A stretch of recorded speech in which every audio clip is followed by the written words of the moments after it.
जय गीता, जय गीता, जय गीता सुनेंगे आप।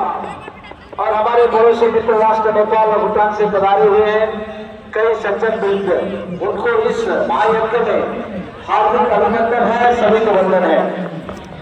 कृष्ण कृष्ण हरे हरे, गीता पाठ हरे हरे, कृष्ण कृष्ण हरे हरे, गीता पाठ हरे हरे।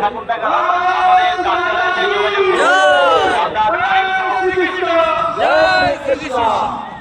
আমাদের প্রত্যেকটি ব্লকে দান বাক্স রয়েছে, আমরা এই মহাযজ্ঞে যারা সমর্থন করতে ইচ্ছুক সেই দান বাক্স প্রত্যেকটি ব্লকে আমাদের রাখা আছে।